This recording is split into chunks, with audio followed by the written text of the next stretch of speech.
Today on Tough as They Come, we have Micky Ward, Irish Micky Ward, that is. Professional boxer, had 51 fights, grew up just outside of Boston in Lowell, Mass. And let me tell you, 3 of those fights, the trilogy of fights, were the best fights you've ever seen. I'm telling you, if you go back and take a peek at these, and you gotta, the punishment these 2 guys gave out, Ward and Gatti, was just incredible. To be able to bounce back after 2 of those fights, where Gatti won one, Ward won the other one, and then to go into that 3rd fight knowing that you're going to take a beating, you're going to give one, but you're going to take one, is just incredible. Micky's life was portrayed by Mark Wahlberg in The Fighter. You don't want to miss this one. Micky Ward coming up. Walking on thin ice, I'm gonna roll that dice till the thrill has gone. I wanna play with fire. I'm gonna play Good with to see fire. you. You too, bud. Irish Micky Ward, my man. Listen, well, thanks for taking the time to come on. Really appreciate it. No problem, bud. And we're doing a new segment on our podcast called Tough as They Come.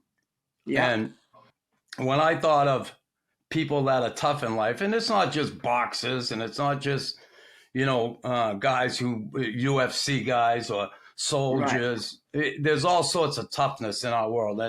But certainly when I was thinking about who I could have on, one of the first people I want to have was you. So that's why I reached out. I'm so glad you come on. All right. Thank you, bud. I appreciate it. And good to see you. I remember last time I saw you, I wasn't in good shape, as you know, right? Yeah. I came to your golf tournament, and that's was back before Knuckles got sober, and I was like, oh, my God. Yeah. I was a mess, but that's... You were good, though. You were good, kid. Good.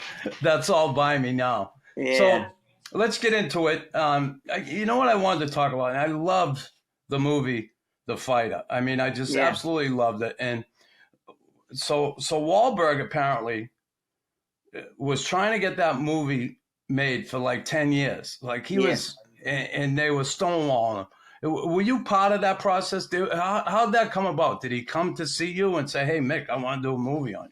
Yeah, it kind of started as a little documentary, like with a guy, Keith Dorrington, from back on this area. Yeah.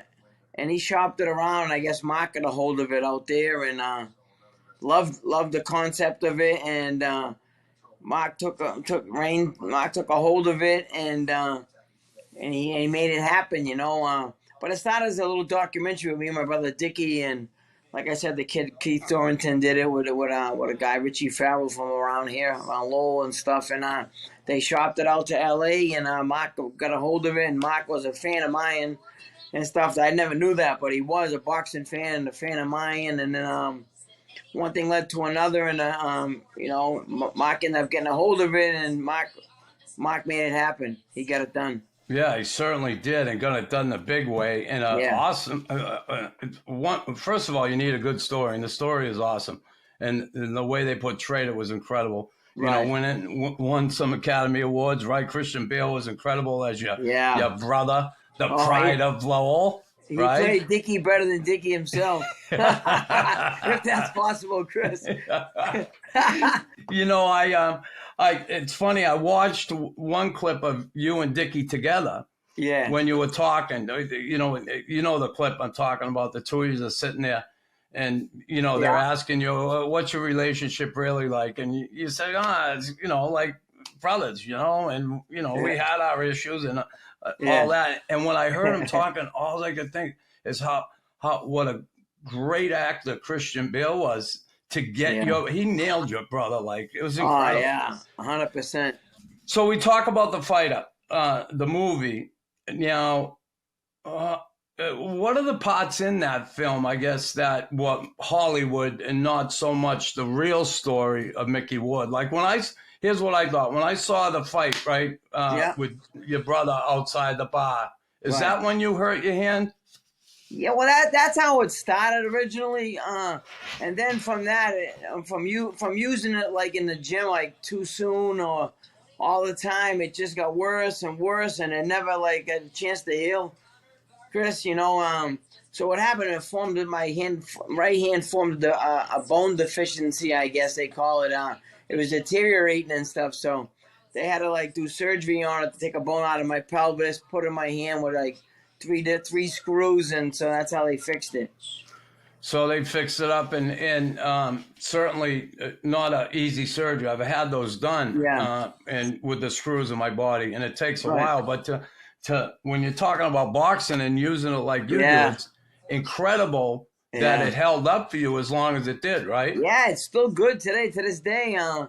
I had to have one of the screws taken out a few years back because it was bothering me. So, but it was harder to get that screw out than to put it in because it was like there was bone already grown over it and stuff, Yeah. But they got it out, and it's good now, I got 2 screws still in there, and it's good. It's great. Dr. Margot's out of Lady Clinic. I think he's retired now, but he did a great job on it. Yeah. Now, growing up in Lowell, and certainly an old factory town from Yeah. years ago, tough, hard scrabble neighborhood, no question Yeah. about it. You grew up in. Yeah. 7 sisters Yes. and Dicky, half brother, right? Yeah. That's the clan. Yeah. So, yeah. growing up in that household, and listen, I grew up for 2 sisters, brother, but Yeah. the chaos of an Irish household, I understand that for sure. But with all those sisters, my Oh. God, It's right? whether I got any hair. I know. Yeah, Mama, how many times it got pulled out of my head. Really? So- I think that's how I learned how to fight. So, yeah, your brother goes off and has his boxing career. He starts at Dicky. And I guess when did it come into the picture for you? When watching your brother, was that it? Were you around the gym as a kid? How did that come about? Yeah. I used to go. My first fight was I was 7 years old. I fought at the Lynn Harbor House. Yeah. It was like on Lynn, Mass, right? It was like outside. It was this hotel. They call it the Harbor House Hotel or whatever it was, and they used to have fights there at night, like outside and stuff. So I fought my first fight ever. I fought there, and it's funny, right? Is the person I fought was Freddie Roach's brother, Joey. Oh, A okay. kid from Dedham. Yeah. He was a couple years older than me, and I was 50 pounds, Chris, and he was like 50 pounds, 52 pounds. And that was my first fight, and that's how I got started, going to the gym with Dicky and stuff like that. So you certainly looked up to your brother. Yeah. And how old were you, like, when he fought Ray Leonard? I was I believe I was he was 20, I was 12. He's 8 years older than me, yeah. So you saw the Leonard fight. And Yes, I was there, yeah. You were at the I fight. can see myself in the crowd now when I watch it. Really? Oh my God, that can't be me. I'm going to have to look for it. Yeah, you can see me in the crowd. I mean, you gotta look. You can't see me too good, but yeah. So who was Dicky's trainer when he fought Leonard? Dicky's trainer was Johnny Dunn out of Johnny Dunn's out of Chelsea. Out of Chelsea, Mass. Yeah, he was a great trainer out of the New Garden Gym in Boston there. Yeah. He's one of the old trainers, one of the old really great trainers out of that. He, an old Italian guy, yeah. So I want to get it from you. Did he knock Ray Leonard down, or did Ray Leonard slip?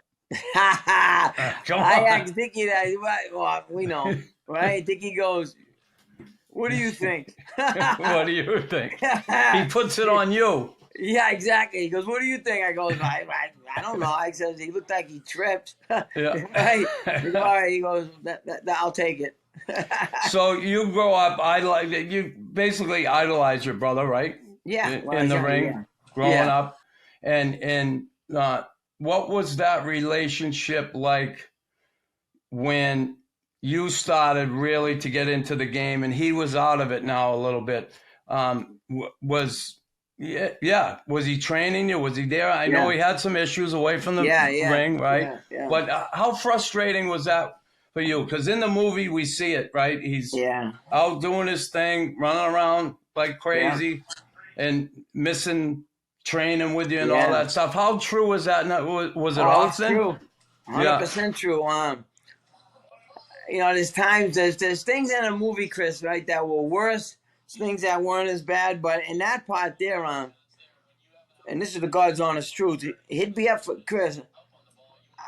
I'd come to the gym, he'd be there. He'd be up all night doing this thing, right? You know what he's doing, obviously, right? He'd come to the gym. I don't know how the hell he'd get in the gym, right? Or where he get the energy, right? We know where he got the energy, but right? He'll spar with me, spar 5, 6, 7 rounds with me, right? Go back to the house he came from, right? Go do the same thing. I'd pick him up the next morning, run by, and this is no word of a lie. I would run by, he'd come out, right, with the same clothes on almost, right, or sweatpants on, whatever, right? Run with me, go back up again, and do that. I'm like, you know, but it's just, you know, I don't know how he did it, you know what I mean? But he did it. Yeah, it's incredible, and certainly, I guess no one really knew you as well as he did as a fighter, right? Because 100%, yeah. He knew what made me go, what made me click.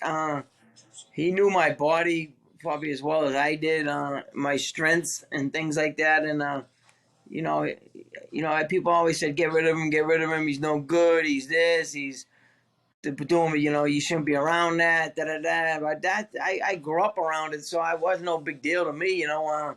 I realized that I had a job to do, and I didn't care who did it, whatever, right? I had to win, I had to fight, I had to train. I didn't do that stuff, so, you know, I had a good mindset to not really do stuff he did, you know what I mean? Yeah, and certainly you proved that in the ring and all that, but So working with your brother and him knowing you so well, how was that? Because he was a different fighter than you. There's no question about it, right?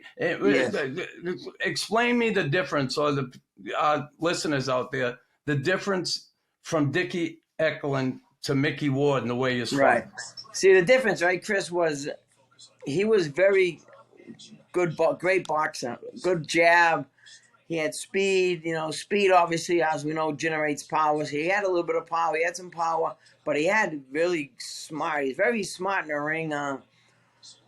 You know, he was just like more, I had to work for everything I got pretty much. He was more of a natural, Chris, you know, things just come off easy for some reason, like, I would have to work at it, you know what I mean? It would just come easy to him, you know, whatever.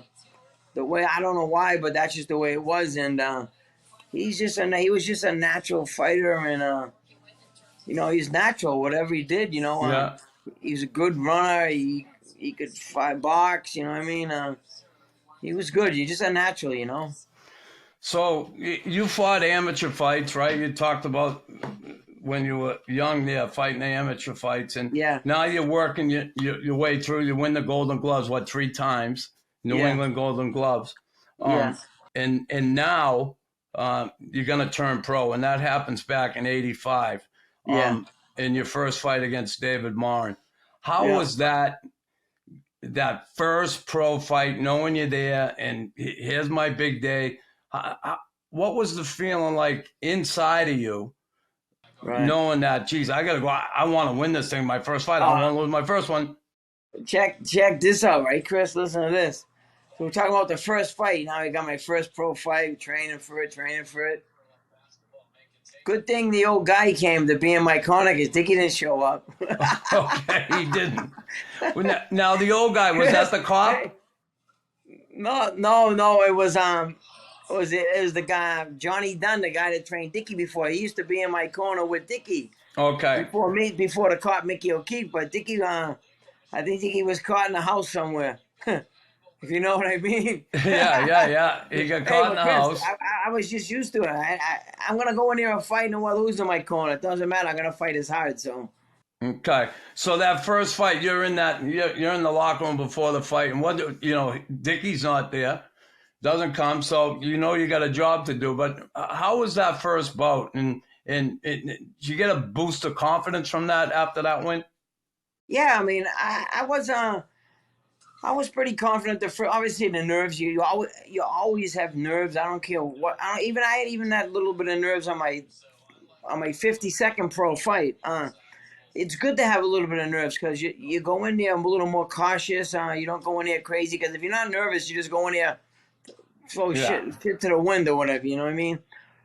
I fought better on a little bit of nerves because you don't go in there crazy. You know. Yeah. Obviously, now I didn't. Not nerves to make you nervous. No, Yeah. but a little bit of nerves. You know what I mean? Just it was more of the unknown, Chris. At the end, you know what I mean? Like what can happen? Not about Yeah. winning or losing or getting cut or my nose or my face, whatever. That didn't matter. I didn't care about that. It was the unknown. What are you gonna get hurt? Or are you gonna do Yeah. this? Or whatever. That's what I got more worried about. You know. Yeah. I Well, didn't care about the guy who's fighting how hard I would get punched. 'Cause I knew yeah. I was gonna get punched. That's just part of it. Yeah, for sure. Now, you have 14 fights. Your first 14 fights, you go undefeated. You're 14-0. You gotta feel a little bit invincible. Now, you strike me as the type of guy that doesn't let that go to your head, and I'm sure you weren't. But Right.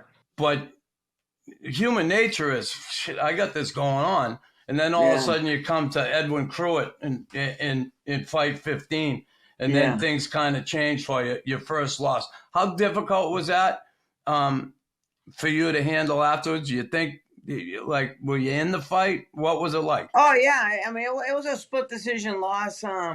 He was a very experienced fighter. He had fought some big fights. I actually spotted Edwin at Pratinelli's gym in Brockton a bunch of times before that. Not before that fight, but a year before or whatever when I was an amateur and stuff. So I knew who he was. I knew he was tough. He was just like he was kind of like a stronger Spanish guy, and it was a very close fight. It was like if you went by points, I would have won by 1 point, but two judges voted for him and one. Two judges voted for him and one for me. It was 96-95, 96-95, So it was and close. 97-94. So we won split decision. But to get to your question is, it didn't bother me. It bothered me because it was the first loss. But I just kind of said, I gotta train harder. Maybe I gotta do this, that. I just try to get better every time I lost. Yeah. So, and looking at your record, and that's what listen, obviously I didn't see every fight, Right. and certainly we talk about the trilogy and we'll get there. But Yeah. I want to go through that part of your career where, you're climbing the ladder, you're trying to get that title shot. Yeah. And boxing certainly did not have boxing back in that day was awesome. People loved the game, but, with the promoters and all the bullshit that went along with it, a lot of people kind of didn't care for that part of it, right? No, exactly. Right? Yeah. Along with the boxes, right? Yeah, exactly. Was that tough with you? Like your mother handled your stuff, did she, Alice? At the beginning, she did. At Yeah. the very beginning, she did. But then I had a couple of different managers and people that took care of me, took care of stuff, and you can never like freaking probably trust anybody but someone close to you. You know what I mean? Yeah. So it's like it sucks when you gotta worry about the guy you're fighting, worry about the guy taking care of you, worry about this one, worry about that. Yeah. You know what I mean? But I mean that's just the game, I guess. Is it fair? No, it's not fair at all. But that's just the game, I guess. So with your mom handling your stuff, right? Yeah. You trusted her, right? Yeah, Your mom. 100%. So you trust your mom. All of a sudden, when you break away from mom, was it difficult for you to say, "Listen, I'm going to let this other person in to handle my stuff now"? No, right, yeah, no, it wasn't because I knew it was time to move up because you can only go so far. You know what I mean? She had the right ideas as far as taking care of me and this and that, but she didn't have the connections. You had to go with the brass and like New York, Vegas, whatever. You know what I mean, Chris? Yeah. She just didn't have she didn't have the pull or nothing like that the guys got. So was that for you? Like it's in the movie, it portrayed a certain way. Yeah. Was that difficult for you to split from her? Was she okay with that at the time? Yeah. Did it Oh affect yeah, your she was fine relationship? with it. Yeah. She was fine with it. You know, yeah, she was fine with it. She didn't mind it. You know, she just wanted whatever was best for me. Yeah, and she realized that, for you to really move up and get a shot, probably Yeah, I you had had to get be away with from someone that, else. Well, Yeah. that's good. So you go on, you lost the first one, you lose a couple more, the 20th fight, your 22nd fight. Yeah. So you get 3 losses. You're 24 and 21 and 3. And Yeah. then your last fight there, the 24th fight at the Heinz in Boston, Ravello, you beat him. Yeah. And then you go on this streak of 4 losses. Yeah. Now, what's going on there? And I say that because, geez, 4 in a row. You lose a fight, boom. Because in boxing, you lose 4 in a row, and especially back in the day, right? It's like, this fucking guy's done, see you later. Yeah, He's exactly. fucking no Put good. him on a shelf or whatever. But you know what's crazy is those 4 fights. I fought. They were tough fighters. I fought, and Brazier? what happened was I lost that first one, and instead of taking an easy fight or two, getting back, Chris. Yeah. I fought a tougher fight, and then after that, I fought a tough one. So that was all on ESPN, right? And then this is not against ESPN or nothing, but I was competitive and stuff. So, and plus, I was a white guy, which is very uncommon, for and it's just the way it is. Sure. You know what I mean? I'm not gonna lie. Yeah. I was white and I was tough and probably good for TV, and so they were using. Then all of a sudden, I start losing. Now they throw you in with the guys that are like. Now they use you as the opponent. You know what I mean? Yeah. No more you the golden egg no more. Now you're the guy. That's kind of what happened. You know what I mean? And then I had to fight all the tougher guys, and it just one thing after another after that. Yeah, when you started losing like that, and Christ, how did that feel? Like, you're going good, you lose those 4 in a row. You get the media talking about you. Everybody's saying you're washed up. How difficult is that because let's face it, you do have people around you, but when you're alone and you're sitting with that's going to be suck. That's going to suck. It's going to be tough to consume and then process. Yeah, that's when you do a lot of soul searching or like saying, is this worth it? You know what I mean? Is it true? You know what I mean? Is all you this question yourself, right? Yeah, exactly. A little bit. 100%. But then you got to say, listen, I know if I can just get on the right track or whatever, if I get the right, whether it's the right fight, the right this, whatever it might be, right? As long as I can get an edge, I'll be better or whatever. But I never gave up faith. You know what I mean, Chris? I just kept plugging away, and that's what, and then it became what it became. Whoever thought it would become that when I was losing 4 or 5 to have what I ended up with my career, No, I know. That's the thing, and that's why, I was thinking how difficult that must be to deal with, because I'll just say, listen, I fought in the ice, whole different thing, but still that mentality, when I got older and fighting, I started fighting, and I'm fighting guys that are a lot bigger than me, and you have one of them, and we'll talk about that. But a lot bigger than me. And, as I got older, I was starting to question myself a little bit because, one night I'm fighting Stu Grimson. He's 6'6" on skates, 240. And then the next night, another guy, Jim McKenzie, and I'm 34 at the time, and that's old for a hockey player, right? But I was like, I get back to the bench, I'm like, wow, this is getting tough. I hung in there and did it, but I was losing my fastball, and that was hard to come to grips with, because me in a team sport, I can't show that weakness, right? Guys relied on me for that, and if I was like, hey guys, it's tough tonight, so it was pretty hard. So, but you really have no one to bounce that off. Yeah, you get your trainers and stuff, but not like you have a teammate that can bail you out. Right. that's the hard part too. Is like when you're out there and you're tired. If you're not training, if you don't train hard, or you have a bad fight or whatever, you're on your own. You're fucking like either you get your ass kicked or you quit. Yeah. You know what I mean? And I would Did never. the thought enter your mind, I'd rather though? get knocked out cold than quit. Yeah. You know? Okay. So that thought never entered your mind. You lose those 4 in a row, No. and you have this. No. Well, just knowing your career, that determination and that undying desire to win and not give up, and you just said it there. You're never going to quit. Now, Right. how did you? All right, losing that 4th one, you take the next fight. That was October '91.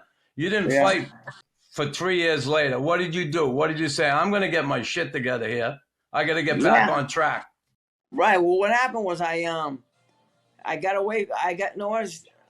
Chris, I got burnt out. What happened was I was like I told you a few minutes ago, is I got used. I got thrown in with all these fighters after another, and I said that. I said I'm not being used as a stepping stone. I said I'm the hell with it. I'm done.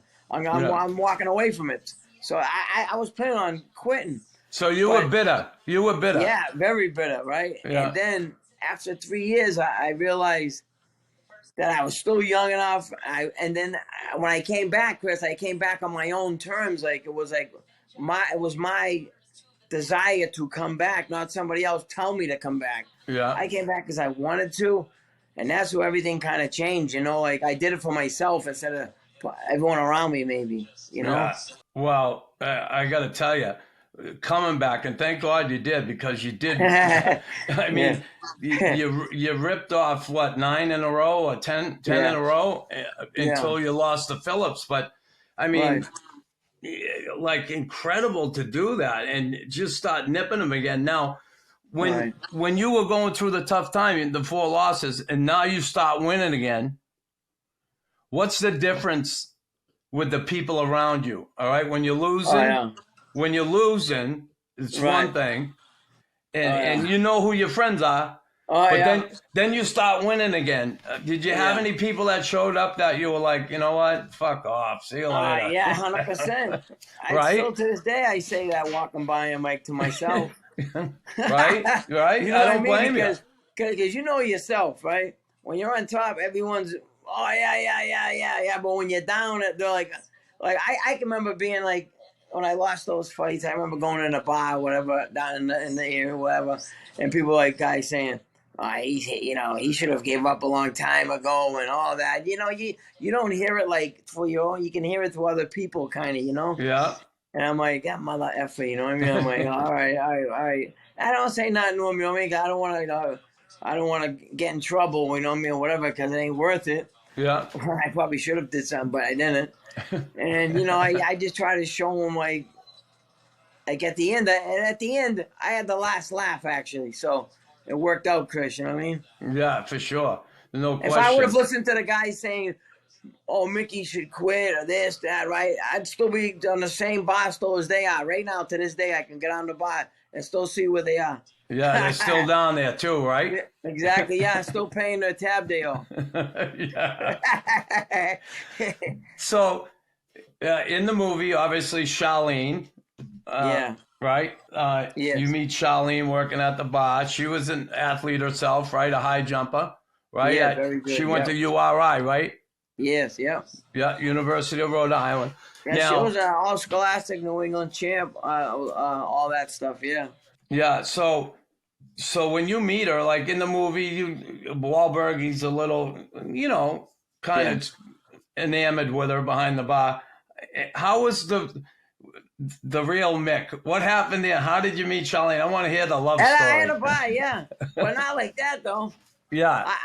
I was getting ready for a fight. I went in there, it was my friend Kenny, his sister, So I went down here and I seen her, and I wasn't drinking at the time because I was training. Yeah. But I just went in there. I went in there to see the guy that owned it. He was a good friend of mine. His family owns it, so I went in there to hang out. I got something to eat in there and like some fish or whatever it was, and just hung out. And I seen her, and she was home on leave on college or whatever. Yeah, you know what I mean? Vacation, school vacation. Yeah. I say on leave like she was in jail. So we just started talking, and I was quiet. I wouldn't say nothing really much to her, and that's how it started like that. But it wasn't. I didn't give her my number, and she didn't give me her number. I pursued her more, and finally she went out with me one time, and from that time on, we never been away from each other. That's That awesome. was 1999. Yeah. 99. So you meet Charlene and she comes into the picture. Geez, probably at a time when you're just really coming into those big fights at the end with Gatti, right? Arturo. So 99. That's 3 years later. But she comes in. Was she? Yeah. Okay. The Neary fight. So she must have been with you at the Neary fight, right? She was over in London with me. Yeah. Yeah. So now Charlene's there, and in the movie they portray it like, your sisters want to kill her, your mother want to kill her. Well, there's no love lost there, believe me. Really? So there's some truth to that. Fight. No fist fights, but there's no love lost. Yeah. So why was that? Did they feel like your sisters and your mom feel like, oh, Charlene's coming in taking our Mickey away? Or, no, I don't think so. I think it was just more of who is she? Who does she think she is? I don't know. You know how that family is. You know what I mean? And maybe because I stopped going over my mother's house every day and listening to the gossip. Who knows? All the girls chirping away, right? All the hens. Yeah, 100%. So, Charlene, what did she think? I mean, she grew up in Lowell, so tough town. She grew up in she grew up in Lowell. Started in Lowell. Then she moved to Groton when she was she went to Groton High School and all that. Okay, but still, she knows the deal in Lowell. It's a tough town. So, but did she know what she was getting into on the boxing end of it, and how? No. What kind of effect did she have on you in your career as you move forward when you met her? Who I was at all. Like did she like boxing? Did she like boxing? No, not at all. No, not at all. No, she don't like sports, but not boxing, and no. So there was nothing like that, But she didn't care. She really didn't even know who, didn't even heard of me or nothing like that, which is good. I really wasn't doing. I was doing better, but I wasn't doing great at the time. So but I started working out, and everything came to what it came to. And she supported you. Obviously, she went over to. So when she sees that fight in London, Shea Neary, where you win the welterweight title, right? Junior welter, Junior welter, but you go all the way over there. She travels with you and watches that fight. Listen, you deal with it all the time. That's your career. But how was it for her, that first fight? Was it like, what was she like afterwards? Nervous, scared? Good. That was her, fourth fight with me. The title. I fought like a fight at Hampton Beach once, one-on-one fight at Hampton Beach. I fought Corbin. One at Hampton Beach. I fought one in Salem, New Hampshire, and and that was my third fight with her. But and I had two really tough fights there. But she didn't.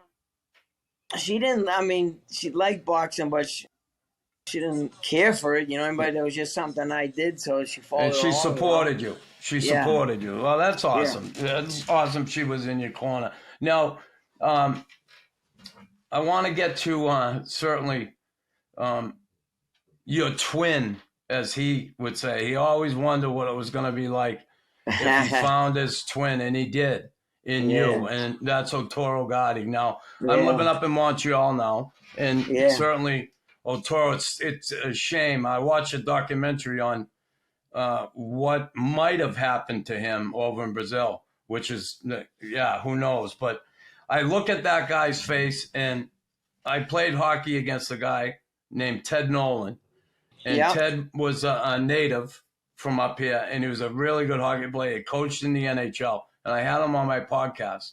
and I never realized how much those two look. They look like they could be brothers. Really, huh? Oh, it's incredible. So now you fight Jesse James in Texas, and you lose that fight. That's your 48th fight. Right. How in the hell do you get to fight this guy Gatti? Like, he's had a pretty big name on the way up. Was that one of those, like, okay, this is a stepping stone fight for Gatti? Right. Well, see, the thing is when I fought Jesse James Lehar in Texas, right? Yeah. They know I hit him with a left hook and cut him open, and they stopped the fight. They stopped the fight like after the 4th, 5th round, whatever. They had to go so many rounds, and whoever's ahead gets the decision, And they stopped the fight knowing he was ahead, and they stopped it. Like, okay, it was not. It was a left hook. So it wasn't really a loss. It wasn't a headbutt. Yeah. And you could see that it was no headbutt at all in it, and so I think on HBO, because HBO was they had Gatti, and they knew I was an exciting fighter, and I think giving me the Gatti fight was kind of like a reward for like screwing me through the Lehar fight. Okay, got you. I got you. I think that's why they gave me Lehar. Because the Lehar fight, if that would have won few more rounds, I think I would have stopped him. I was bigger than him. I was a lot bigger than him. He was a very. I'm not taking that away from Jesse. He's a good friend of mine now, and he's a great kid. Yeah. But I think I was gonna catch up to him later on in the fight. But who knows? Maybe I would have lost. I don't know, but I don't think so. That's a shitty part of boxing right there, though. What you were just talking about, right? That a lot of people don't know behind the scenes what goes on and how difficult that is. It's not an easy thing to deal with. Now, wow. The Gatti, the trilogy, and I guess we'll start at the top, and we might as well. And that first fight, you must have felt pretty good about that. It was at Mohegan Sun in Connecticut, so you're kind of home base more than he is. He's in. At least you're in your own country, and you're in New England. So that first fight, how did you train up for that? And when I say that, I train hard. For a guy like Gatti, how do you train for him? And did you have to adjust your style at all? No, to fight him, or it fit you perfect? No, it fit me perfect, right? I didn't change nothing. I did like I always did, but I ran extra hard. I ran extra hard. I trained extra hard. I did everything hard. I mean, figuring this is like I got to give everything I have in this one because this kid, he doesn't stop. You know what I mean? He's like a sponge. You know what I mean? He just takes everything on. Yeah. So I knew I was in for a tough fight. I knew. I just knew something. I was going to either the hospital or something because I knew I was going to be tough fight. You know what I mean? Yeah. But I just trained my ass off, Chris, and I got ready, and I just got mentally ready. I was so ready for that first fight. I was going to be hard to beat, but it was a great fight. Yeah, there's no question. Well, come on, fight of the century. Yeah. I mean, that is incredible, and certainly you and him. One of the top 3 fights of all time. That's fucking incredible, Mick. I know. It's incredible what you guys did. I watched that today. I watched it yesterday. I watched it again. The 9th round is fucking insanity. I don't know how you're still standing. And him, the fucking left hook you hit him in the ribs with or in the kidney? And the liver, Oh, fuck. Yeah. I didn't think he was going to get up. I didn't either. And then up Chris, he comes. Chris, when he went down, right? When he went down and they put me in the opposite corner, like as they're giving him the count. Yeah. Right, the counting, and I'm acting like, come on, let's go, right? But I'm saying inside my head, please stay down, please stay down. Yeah. He get up, I go, you mother effer, you son of a bitch. I'm like, stay down, right? But I'm saying to the crowd, like, come on, right? I'm like, oh, please stay down. Oh, but Christ, he get up, I'm like, you bastard. Yeah, I know. What a sad story when I think of this guy and I look at him. Good-looking kid, all that tough. Yeah. Shit. Yeah, he was a great guy, man. Yeah, and I want to get into that in a bit, but so you're in that fight, and say that ninth round, because it's like an insane round.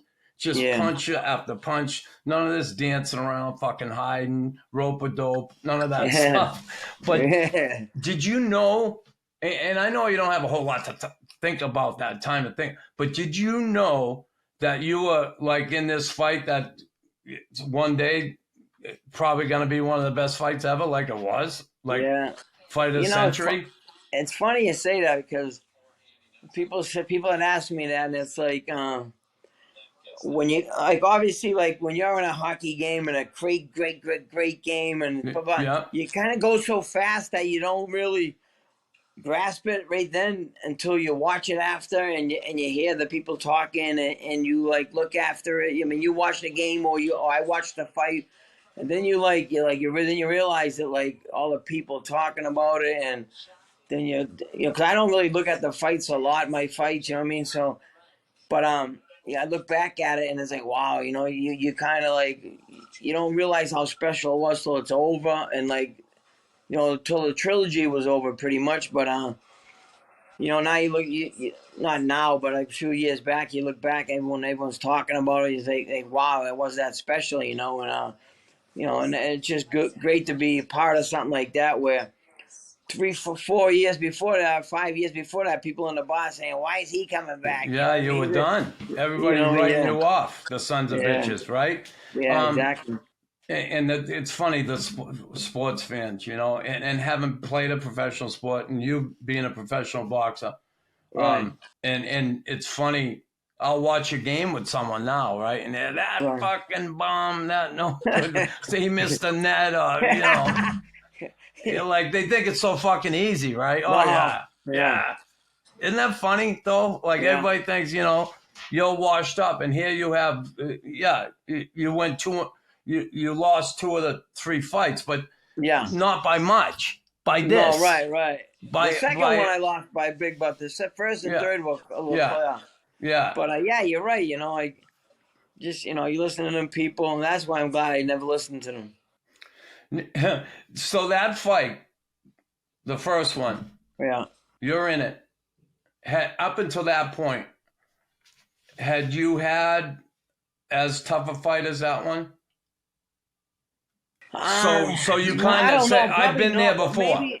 Maybe the year before that, 2001, I got Fight of the Year, Ring Magazine, with Emmanuel Augustus. Yeah. We threw like we each threw probably like 1,200 punches or something, 1,100 punches in 10 rounds.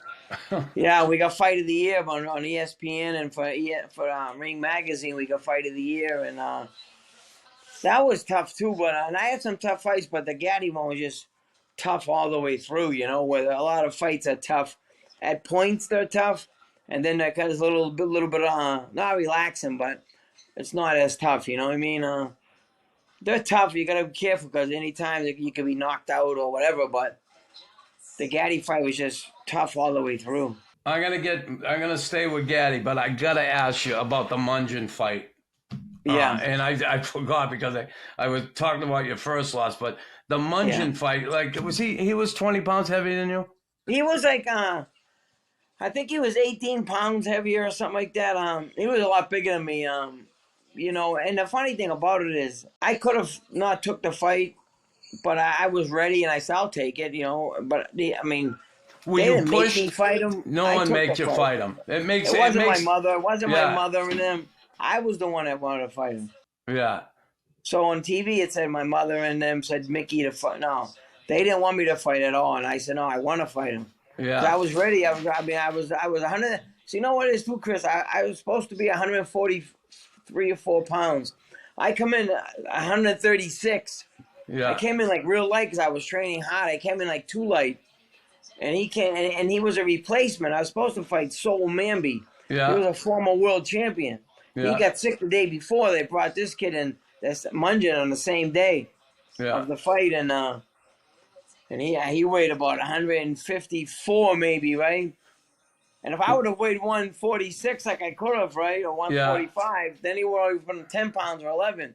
Yeah. But where I came in so light, he was like 18 or okay, whatever. I got you. So was like, so they didn't push you to fight. It was up to you. But was that true in the movie where they say, "Oh, he just got off the couch. He hasn't been doing anything." No, yeah, no, he that was didn't. good. That was a good line, though. Yeah, right. Yeah, I wonder what kind of I says to Dicky supposedly.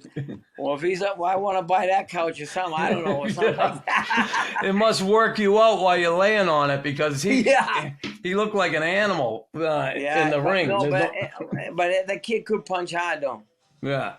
Yeah, he So could punch hard. so back to Arturo Gatti. That first fight you win.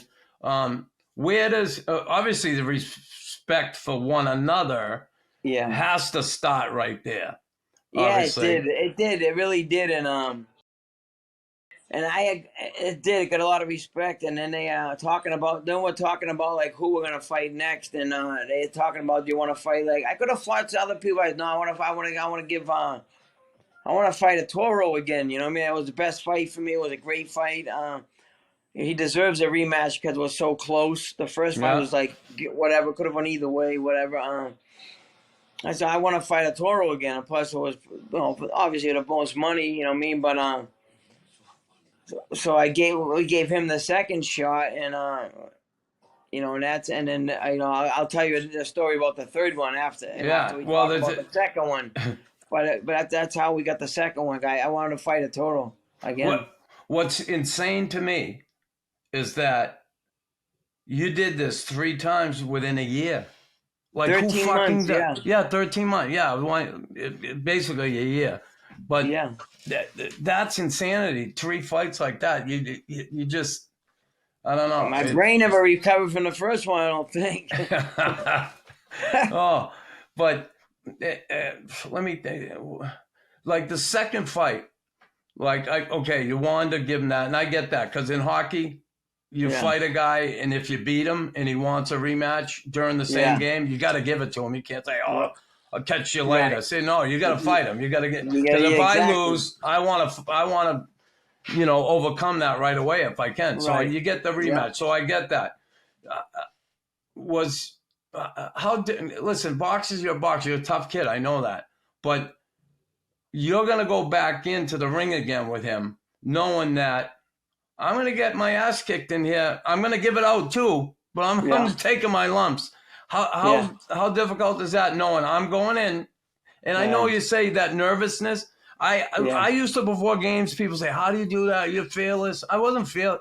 I was able to walk through the fear, but I had the butterflies in my stomach. You don't. You're not human if you don't. No, exactly. Everyone says, "Oh, I wasn't scared." But no one bullshit. Either lying or whatever, because you're scared or not scared. There's a difference between scared and nervous. Yeah, nervous. You get the butterflies. You got butterflies, and it's good to have that because you stay more cautious, you're more alert, you're more whatever. If you're not scared or whatever, you're lying or whatever. Yeah. And you know what I mean, and you play reckless if you know what I mean. Yeah. For sure. So you take that. You have that second fight.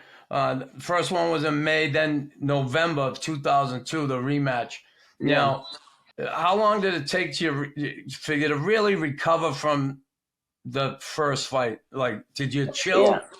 Yeah, I got some stitches in the first one on my eye, and I relaxed for a little bit, and I went back into the relaxed for a little.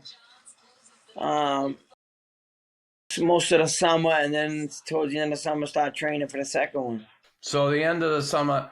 So you're saying like August when you relax a bit. Did you get away? Right around September. Yeah, I've trained September, October, and I fought November. Yeah. Yeah. So did you go to the beach and get the Irish tan? Nothing? Yeah. The Irish burn. The Irish burn. Yeah. So fight 2 is coming up, and this time it's at in Atlantic City, Boardwalk Hall. And you head down there to the bout. How did fight 2 go for you? Well, obviously I didn't win it. What happened was when we fought, the fight started out normal or whatever. In the third round, I believe it was, I threw a lazy jab to his belly, where I shouldn't have done it. You know what I mean? He timed it and he to an overhand right over my jab and caught me on the ear with his right hand, Yeah. right on my ear, on the back of my ear here. It partially busted my eardrum, but I went face first into the corner, you know, like out of it. I went Yeah. down, Yeah. and there's no word of a lie, Chris. I was out of it, and I get up, and I bang my chest like I'm not hurt, like I always do, stupid, but I like that, right? Now you didn't hurt me, right? Yeah. And I'm all over the place. Then he's counting. He goes, "You all right?" I go, "Yeah, I'm all right." So he goes, "Okay, box." So Arturo comes across the ring. He throws 2 jabs in a right hand, bang, right on the button. That woke me up. No word of a lie. I was like out of it, and when he hit me with the right hand, he woke me up. I was still dazed a little bit, but I knew where I was. Yeah. Whereas I didn't know where I was before he hit me. That's So, incredible. That's incredible. It's and like the doctor told me that you can get hit again and get knocked into consciousness as well as get knocked out. It's how the brain goes. It's crazy, and I was fine after that, and I finished that round. But when the bell rang to go back to my corner, the equilibrium, I almost friggin' fell over again. You know what I mean? It looked like I was drunk, and I just never got into the fight. I was dizzy the whole fight. But I kept trying. I just couldn't catch up to him. Yeah, you stayed there to the end, to 10 rounds. That's unbelievable. So you take the loss there. Now it's 1-1. Now, how you obviously took some time off again. What now? You're 37, 36? Yeah, 37. 37 years old. I think. Yeah, 37. And how does fight 3 come about? And are you like, this is going to settle it? This is going to settle it. Who's going to be the tougher one, me or him? Was that the mindset? Yeah. Well, no. Well, we were just wondering if we were going to get the third, because you never know, you know. Yeah. Because Arturo was ready he could have fought for a world title. Yeah. He could have fought all these other people for big money. And this is a funny story, because Pat Lynch told me this story, his manager, you know. They had asked Arturo to fight. He was going to give him like a couple million to fight this one, that one, whoever, right? And Arturo said to Pat, call up HBO, tell them I will not fight anybody else but Micky Ward. He gave me the second fight. I'm giving him the third fight. Wow. That is what Arturo said. I mean, that is awesome. I mean, that is a respect there for one another. Yeah. And a lot of people, that's another thing people probably can't grasp, that you two were actually really liked each other. You had and I guess we're not in the ring room, but we did like anything, respect. We exactly 100%, and we went in there to try to kill each other, but it was all like at the end, we became best of friends. Yeah, like so fight 3, it could have went either way. What how's that? Talk to me about that fight. The fight started off, the same as always, like just feeling out, and I put the pressure on him, and he was outpointing me the 3rd, 4th round or whatever, I think in the 5th, and I knocked him down with an overhand right on the temple, on the top of the head at the end of the 6th, and then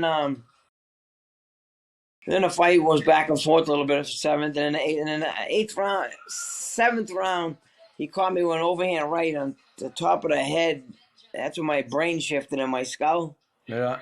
And my eyes went like double. I was seeing double for the whole rest of the fight for the last 3 rounds. And so I had to get, like a year later, I had to get double eye surgery, and they had to pull the muscles behind, make them even, and for my brain shifting. But I lasted throughout the last of the fight. I was like, I was dazed, but I still know I could still see but I was dizzy, you know. Yeah. But I finished the fight, and he won obviously, but but they were so close. That's the damage that I got out of it. I had to get double eye surgery. Now I get the CTE and stuff. So I'm out. Well, I was going to ask you about that, but quickly about your relationship with Arturo. Where did you meet the first time outside the ring? Did you ever interact with him outside the ring? after the Before first, our fight, second? or during? No, Or after? no. After the fight, when Yeah. was the first time you two came together outside a boxing ring? Oh, I think it was at some fights. I think I might have been at my retirement party. He came to my retirement party. We hung out, and then we I think it was actually before that it was a fight like months after, like 6 months after or 5 months, whatever it was. There was Yeah. fights that they brought me and Arturo to, and I was with my wife Charlene, and he was with his girlfriend, and we were sitting down and people coming over, and we go out and we're drinking. So me and Arturo would be in the hallway for like 2 hours, people buying us drinks, and the two girls were sitting at the ringside. And, where the hell are you? Where the hell are you? And we're up there drinking together, and oh man. That Crazy. must have been awesome, though. Yeah. You two, the fights you had, and then you get to meet, and for him, the respect he had for you, like he met his twin, he said, and that's incredible. Like I just think it's so cool. Right, and then I used to every fight after I fought him, I walked him out into the ring. Oh, so when you retired, you walked him out every fight afterwards? Every fight, yeah. Me and Chuck Zito, yeah. Wow, so that was one, two, three, four, Dale five, Earnhardt six. Jr. did it once too. That was 7 fights. You did that. Dale Jr. did it with us once. He fought Mayweather, right? Yeah. Yeah. And wow. And I trained him for his last fight. Did you? Against Gomez, I trained right? him for his last fight when he lost, yeah. Yeah, so it was time. He said, I'm hanging it up. But, God, two just awesome fighters. Like, those glory days of boxing, what do you think of that today? Now, boxing is just, you don't see it anymore. It's not, everything's UFC now. What do you think of that, by the way? How UFC has kind of taken the sting away from boxing. Yeah, I mean, Dana White's a good friend of mine. I like MMA. Obviously, I'm a boxing guy. You know what I mean? MMA, like, they put competitive fights on. That's what people want to see.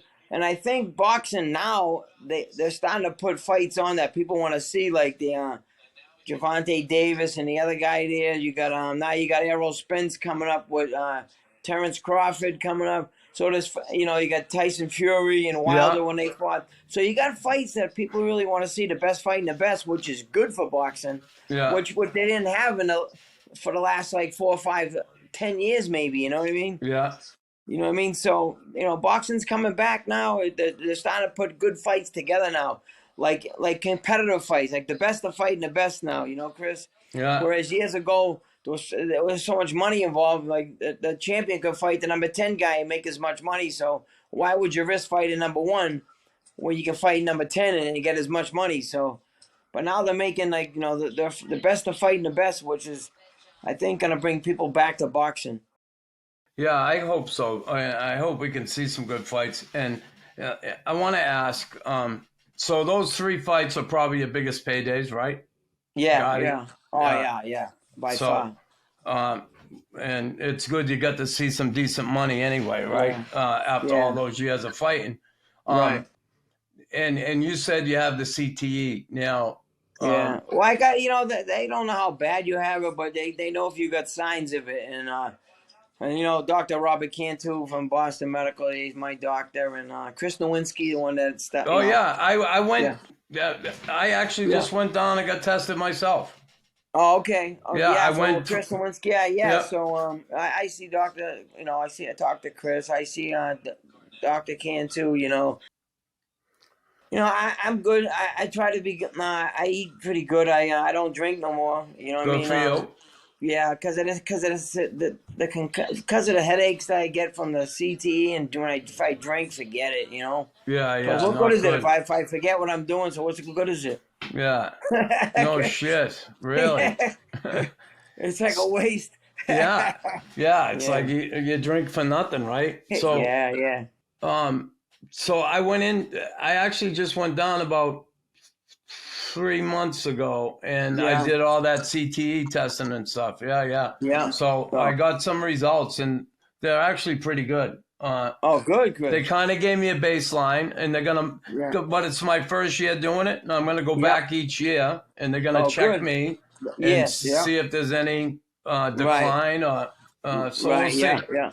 Right. You know, because That's good. my friend Bob Probert, the hockey player, fighter. Yeah. When he passed, his wife donated his brain to Boston University, and they Yes, found yeah. a substantial amount of CTE Wow. there. So, Yeah. Like they say, you don't know how bad you have. They say they can tell if you have the effects of it, yeah, but they don't know how bad it is. yeah, they so. can't tell you too Yeah. much, right? Because it's a Yeah, yeah. study. So Exactly. and they're learning, which can only help people down the road. So Right. the fight game, all right. And listen, everybody asks me, oh, you know, I got a new knee. I've had a bunch of surgeries, my ankle Yeah. screws, all new teeth, everything, right? Yeah. People say, was it worth it? Yeah. And I say, yeah, I'd do it all over again. You? Yeah. I same thing as you. I say I would. They say, would you change your style? I say nope. That's just me. That's just the way I was. I can't change who I was. I don't want to change who I was. What maybe? And know what's funny, Chris? To get back to the crazy Dicky. Yeah. After when I came back in the 8th round or 7th round for one of my Gatti fights, he come at me. He goes, you know something? You can move your fucking head once in a while. I said, go F yourself. But right, but you know, I would fight the same way, Chris. Yeah, I know. Huh? Because that's just me. Maybe I would move my head a little more, but that's it. Yeah, you get a certain way about, you know, it's like, you know, not everybody can float like a butterfly and sting like a bee, right? And, Exactly. right? Yeah. And not everybody can do that. Everybody get their own style, you know, and it's and I could box younger. I boxed. That's all I did was move around the ring. Yeah. So I got to like in my late 20s. I realized I had a good chin and I can go in. You know. Yeah. So let me ask you in the fight game, who are the boxers before you that maybe you wish you could have gotten the ring with? I don't know. I never really thought of that, Chris. Yeah. Obviously, I like baseball and football even more than boxing when I was younger. Yeah. You know, I skated on my ankles when I tried skating, so I was done. No, I wasn't that bad at it, but football and baseball was my better sports when I was younger. How You know, about I never looked and said I wanted to be like someone in I wanted to be like a Butch Hobson or someone at third base. You know what I mean? Someone I was young with the Red Sox and stuff like that. You know. Well, when you look back, let's say who do you think? Certainly, let's say your top 3 fighters of all time. You know, counting you out of it. No, yeah, not me. Wow. I would say Ray Robinson, Muhammad Ali, and then Joe Louis, maybe. I don't know. Those are 3. You know, Marvin Hagler, you got Sugar Ray Leonard, you got Roberto Duran. There's so many, million right? guys I could say, but I'll go with the you know. Yeah. I mean, those are 3 pretty safe bets. The 3 you said. Rocky Marciano. Yeah. You know, too. Yeah. The Brockton Bomber. Yeah. It's funny. Christ. I was going to ask you. Marvin Hagler. You brought Marvelous Marvin. Now. Yeah, Marvin. I met Marvin a couple of times. I met him at the Dockside in Boston. My friend was a manager there one night, and we had a few cocktails together. I love Marvelous Marvin Hagler. Yeah, he's a great guy. Right? And he loved to party. And anyway, I was down P-Town in the fall one year, and he had the Provincetown Inn. He put his training camp down there. Yes, and he used to run the goddamn dunes in his army boots.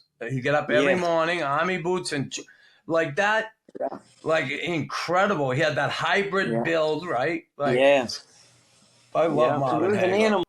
Yeah, he was, huh?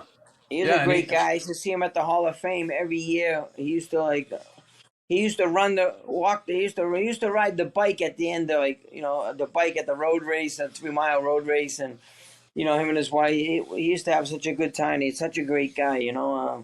People Yeah. don't understand how such a good guy he was.